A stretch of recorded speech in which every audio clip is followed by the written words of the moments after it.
Code 32, ne pas insister dans les débats. Bonjour et bienvenue dans ce nouvel épisode de notre série sur les codes du savoir-vivre. Aujourd'hui, nous abordons un sujet aussi subtil que fondamental, savoir quand s'arrêter dans un débat. Dans nos échanges quotidiens, il est naturel d'avoir des désaccords. Mais comment gérer ces différences d'opinion sans que cela ne tourne au conflit ou à l'entêtement? Le Code 32 nous rappelle l'importance de respecter les idées d'autrui et de ne pas insister à tout prix pour convaincre. Voyons ensemble en quoi cela consiste et comment l'appliquer avec intelligence et bienveillance.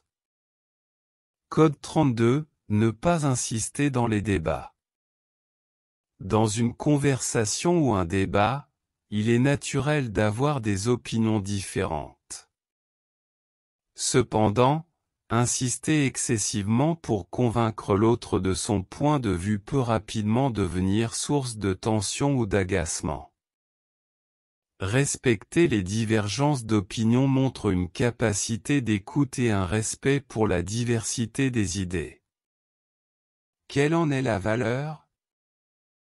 Accepter que tout le monde ne partage pas votre vision des choses reflète votre maturité et votre ouverture d'esprit.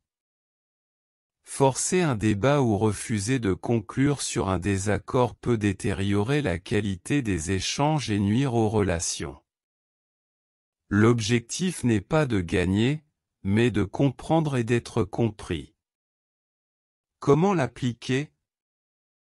1. Exprimez ses idées calmement, présentez votre opinion sans agressivité et en restant attentif aux arguments de l'autre. 2. Conclure sans insistance, si un accord est impossible, concluez avec une phrase respectueuse comme « Nous voyons cela différemment », et c'est tout à fait correct. 3. Changez de sujet si nécessaire. Si le débat devient trop tendu, proposez de parler d'un autre sujet. Exemple concret. Dans une discussion entre amis, lorsqu'un désaccord surgit sur un sujet sensible comme la politique ou la religion, dire « Je comprends ton point de vue, même si je ne le partage pas. » On peut en rester là, montre que vous privilégiez l'amitié sur le débat.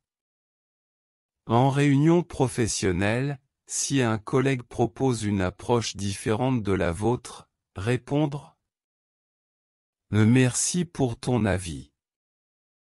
Peut-être que nous pourrions explorer les deux options et voir ce qui fonctionne le mieux. » Témoigne de votre respect et de votre esprit collaboratif.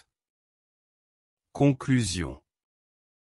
Ne pas insister dans les débats, c'est savoir prioriser l'harmonie et le respect mutuel sur le besoin de prouver qu'on a raison.